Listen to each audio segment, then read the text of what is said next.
आप कहते हैं किसानों को यह बिल समझ में नहीं आया, हम बड़े समझदार हैं, आइए हम आपको किसानी बिल समझाएंगे।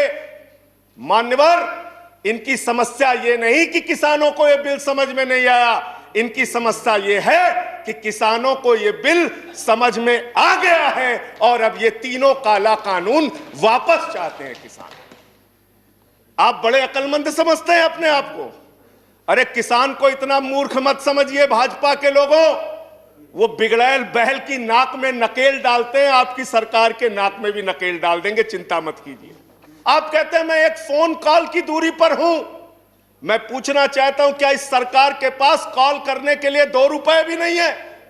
अरे 2 रुपए नहीं है तो हम लोगों से ले लो, लेकिन कॉल कर लो किसानों को। जब देश का शासक अपनी जनता से डरने लगता है तो ऐसी सीमाएं बेड़ियां बनवाता है, या देश की जनता को शत्रु समझने लगता है तब ऐसी बेड़ियां लगवाता है। शहीद आजम भगत सिंह के वंशजों को, शहीद लाला लाजपत राय के वंशजों को, जलियांवाला बाग कांड में शहादत देने वालों के वंशजों को आप खालिस्तानी कह रहे हैं, आतंकवादी कह रहे हैं, उनको अपमानित करने का काम कर रहे हैं।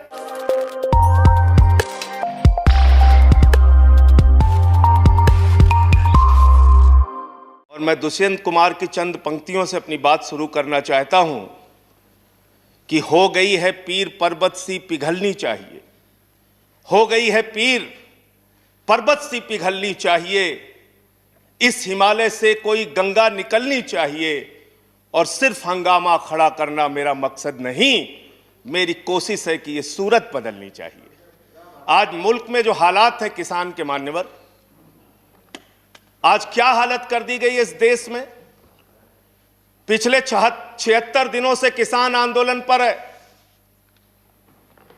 उनके ऊपर लाठियां चलाई गई, आंसू गैस के गोले छोड़े गए, बूढ़े किसानों की आंखें फोड़ दी गई, कड़कती ठंड में पानी की बौछारें की गई, उनको आतंकवादी कहा गया, उनको गद्दार कहा गया, उनको खालिस्तानी कहा गया मान्यवर, उनको अपमानित किया गया। यहां तक कि भारतीय जनता पार्टी के एक विधायक ने कहा ये किसान नहीं आतंकवादी हैं, इनको शूट कर देना चाहिए, और अगर दिल्ली पुलिस नहीं कर पाती तो मैं इनको जूतों से मारूंगा, जूतों से मारूंगा। ये भाजपा के लोग कह रहे हैं मान्यवर। इस देश के अन्नदाता जो आपको अनाज पैदा करके आपका पेट भरते हैं, आप उनको जूतों से मारने की बात करते हैं। 11 दौर की आप वार्ता कर चुके, सारी की सारी वार्ता फेल। आप कहते हैं मैं एक फोन कॉल की दूरी पर हूं। मैं पूछना चाहता हूं क्या इस सरकार के पास कॉल करने के लिए 2 रुपए भी नहीं है? अरे 2 रुपए नहीं है तो हम लोगों से ले लो, लेकिन कॉल कर लो किसानों को, कॉल कर लो किसानों को। उनकी पीड़ा चरम पर पहुंच चुकी है मान्यवर। 165 किसानों ने अब तक अपनी शहादत दी है। आप जाइए गाजीपुर बॉर्डर पे, वहां पे 97 साल के इलम सिंह आपको मिलेंगे। उनके 2 बेटे फौज में हैं, रो रो के कहते हैं मुझे इस उम्र में उग्रवादी कहा जा रहा है, नक्सलवादी कहा जा रहा है। उनकी पीड़ा है मान्यवर। आप जाइए टीकरी बॉर्डर पे, आप जाइए सिंगू बॉर्डर पे, पीड़ा के साथ वो लोग कहते हैं शहीद आजम भगत सिंह के वंशजों को, शहीद लाला लाजपत राय के वंशजों को, जलियांवाला बाग कांड में शहादत देने वालों के वंशजों को आप खालिस्तानी कह रहे हैं, आतंकवादी कह रहे हैं, उनको अपमानित करने का काम कर रहे हैं। मैं आपसे पूछना चाहता हूं क्या दुश्मनी है आपकी इन अन्नदाताओं से?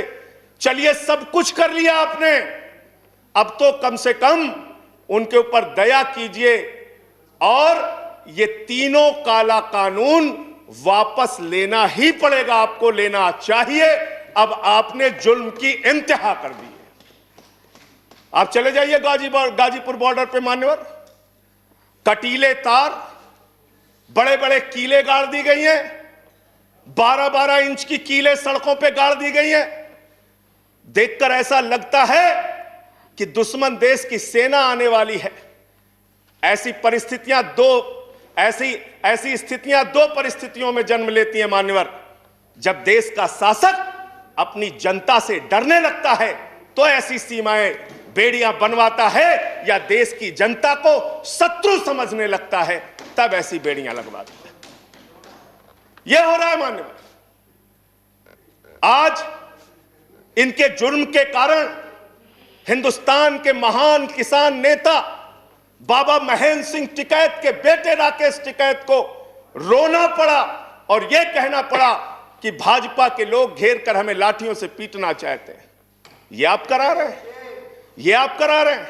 आप डेमोक्रेसी की बात यहां पर करते हैं, आप आजादी की बात यहां पर करते हैं। आपने इस देश की हालत यह बना रखी है कि राजदीप सरदेसाई जैसे वरिष्ठ पत्रकार के ऊपर आपने मुकदमे दर्ज करके पत्रकारिता को भी दबाने और उसको कुचलने का काम किया। हर तरफ जुल्म, हर तरफ एफआईआर, हर तरफ मुकदमे। जो पानी पहुंचा रहा है उस पर मुकदमा, जो डीजल दे रहा है उस पर मुकदमा, जो खाने का इंतजाम कर रहा है उस पर मुकदमा। एनआईए लगा दो, सीबीआई लगा दो, पुलिस लगा दो, जांच लगा दो। अरे वो आपके देश के नागरिक हैं। आप कहते हैं किसानों को यह बिल समझ में नहीं आया, हम बड़े समझदार हैं, आइए हम आपको किसानी बिल समझाएंगे। मान्यवर, इनकी समस्या यह नहीं कि किसानों को यह बिल समझ में नहीं आया, इनकी समस्या यह है कि किसानों को यह बिल समझ में आ गया है और अब ये तीनों काला कानून वापस चाहते हैं किसान। आप बड़े अक्लमंद समझते हैं अपने आप को। अरे किसान को इतना मूर्ख मत समझिए भाजपा के लोगों। वो बिगड़ैल बैल की नाक में नकेल डालते हैं, आपकी सरकार के नाक में भी नकेल डाल देंगे, चिंता मत कीजिए। मैं यहां सुन रहा था मान्यवर, मुझे बड़ा आश्चर्य हुआ।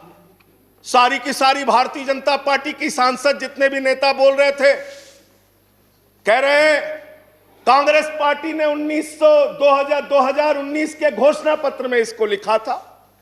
यह बिल तो कांग्रेस पास करना चाहती थी। जीएसटी की बात करो, यह बिल तो कांग्रेस करना चाहती थी, हम इसलिए इसको कर रहे हैं। लेकिन वो सांसद यह बताना भूल गए कि जब यह बिल कांग्रेस लेकर आई थी तो उस समय स्वर्गीय अरुण जेटली जी ने और स्वर्गीय सुषमा स्वराज जी ने उस समय बिल का विरोध किया था। और कांग्रेस ने अगर 19 के घोषणा पत्र में इस बिल को शामिल किया था तो उनको तो 55 पे पहुंचा दिया, आपने तो लागू कर दिया। आपको 5 पे पहुंचा देगी, इस देश की जनता 5 पे पहुंचा देगी। इसलिए अगर आप कांग्रेस के सपनों को पूरा करने के लिए आए हैं तो जनता को भ्रमित मत कीजिए। अपनी पार्टी का नाम बदलकर भारतीय जनता पार्टी से कांग्रेस पार्टी कर लीजिए। कांग्रेस ए हो जाए, कांग्रेस बी हो जाए, जनता प्रचार करे। आप लोग समझें आप क्या कहना चाहते हैं, जनता तय कर लेगी। मान्यवर, इस बिल में क्या क्या लिखा है वो बातें आपको बता के और थोड़ी बातें कह के अपनी बात खत्म करूंगा।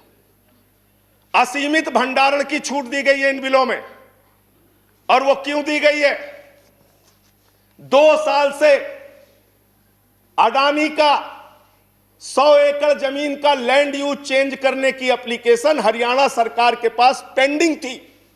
लेकिन 7 मई को जब पूरे देश में लॉकडाउन लगा था, उस समय उस लैंड यूज को चेंज करके 100 एकड़ जमीन पर अडानी को भंडारण कोल्ड स्टोरेज बनाने की छूट दी गई और 5 जून को ऑर्डिनेंस के जरिए असीमित भंडारण और कोल्ड स्टोरेज बनाने की छूट दी गई। तो ये बिल किसानों के लिए नहीं लाया गया, अपने 4 पूंजीपति मित्रों के लिए ये सरकार ये काला कानून लेकर आई है।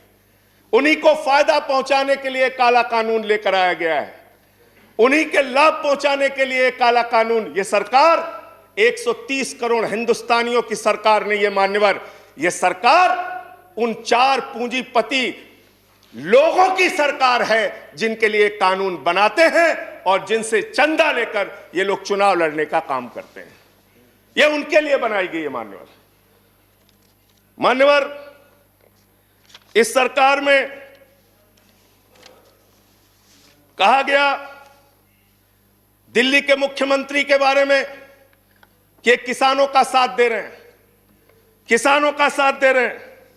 मैं पूरी जिम्मेदारी के साथ कहना चाहता हूं सदन के अंदर, दिल्ली के मुख्यमंत्री अरविंद केजरीवाल, आम आदमी पार्टी किसानों का साथ दे रही थी, देती रहेगी। और आपने हमसे 9 स्टेडियम मांगा, जेल बनाने के लिए केजरीवाल जी ने इनकार किया। हम वहां पानी का इंतजाम कर रहे हैं, आप पानी का इंतजाम रोक रहे हैं। हम वहां शौचालय का इंतजाम कर रहे हैं, आप वहां शौचालय का इंतजाम रोक रहे हैं। आप वहां पर लोगों को पानी, खाना, शौचालय इस तक पर प्रतिबंध लगाना चाहते हैं। इंटरनेट, वो दुश्मन देश के नागरिक है क्या? उनके साथ इस तरह का व्यवहार आप कर रहे हैं। एक माहौल बनाया गया 26 जनवरी को, लाल किले पे हमला, लाल किले पे हमला। 7 रूट पे किसान ट्रैक्टर रैली लेके निकला मान्यवर, तिरंगा रैली लेके निकला, और 7 रूट पर कहीं किसान ने कोई उपद्रव नहीं किया, कोई हिंसा नहीं की। जो लाल किले पे लोग आए थे वो भारतीय जनता पार्टी के लोग थे, जिन्होंने लाल किले पे हमला किया, जिन्होंने लाल किले पर तिरंगे का अपमान किया। और वो दीप सिद्धू जो भाजपा का नेता है, उसकी फोटो प्रधानमंत्री के साथ है, देश के गृह मंत्री के साथ है। भारतीय जनता पार्टी को इसका जवाब देना चाहिए कि भाजपा के नेताओं ने लाल किले का अपमान क्यों किया, तिरंगे का अपमान क्यों किया। मैं ये कहना चाहता हूं मान्यवर, आज वो दीप सिद्धू संजय जी कंक्लूड कीजिए। सर सबको समय मिला, मुझे भी थोड़ा समय दीजिए। I have given sufficient time.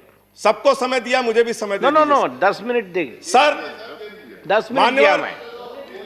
मान्यवर, दीप सिद्धू भाजपा का नेता वो फरार है जिसने लाल किले पे हमला किया, जिसने तिरंगे का अपमान किया। अपनी घिनौनी राजनीति के चक्कर में ये लोग कहां तक जा सकते हैं, इसका सच है ये जो सामने आया है। आप एमएसपी देने की बात कहते हैं, आप कहते हैं हम इस देश के किसान को एमएसपी देंगे। बड़ी अजीब बात है मान्यवर, इस देश के किसान को एमएसपी देने के नाम पर क्या कर रहे हैं ये? मैं उत्तर प्रदेश की खबर बता रहा हूं। 10 धान के क्रय केंद्रों पर 10 अधिकारियों के खिलाफ एफआईआर हुई क्योंकि क्रय केंद्र में खरीद में एमएसपी में गड़बड़ी की गई। इसी तरीके से 1 रुपए किलो गोभी बिक रही थी तो किसान ने अपनी गोभी पे ट्रैक्टर चला दिया। उत्तर प्रदेश की खबर। बरेली के अंदर उत्तर प्रदेश में 3 करोड़ की धान खरीद हो गई कागजों पे, किसान का पता तक नहीं है। तो डेरेक ओब्रायन साहब, जो यूपी में खरीद हुई है वो भूतों की खरीद हुई है, किसान का पता नहीं, नाम दर्ज करके खरीद हो गई। 4 साल में गन्ना किसानों पे मात्र 10 रुपए इन्होंने बढ़ाया है उत्तर प्रदेश के अंदर, मात्र 10 रुपए मान्यवर। तो इसलिए ना आप एमएसपी देना चाहते हो, ना किसान को उसके फसल का दाम देना चाहते हो। असीमित भंडारण की छूट देकर आपने पूंजीपति मित्रों को यह सुविधा दे दी कि सस्ते में किसान से अनाज खरीदेंगे, सस्ते में किसान से फल खरीदेंगे, सस्ते में किसान से सब्जियां खरीदेंगे, उसका बड़े बड़े स्टोरेज में भंडारण करेंगे, जमाखोरी करेंगे, और जब बाजार में फल सब्जियों की कमी हो जाएगी, अनाज की कमी हो जाएगी, तो महंगे दामों में जनता को बेचेंगे। यानी आपने महंगाई को, जमाखोरी को, कालाबाजारी को इस बिल के माध्यम से लीगलाइज करने का, वैधता प्रदान करने का काम किया है। इस देश में महंगाई बढ़ाने का काम किया है, उसका रास्ता आपने खोला है। इसलिए भी ये बिल, तीनों का तीनों काला बिल वापस लिया जाना चाहिए। Thank you.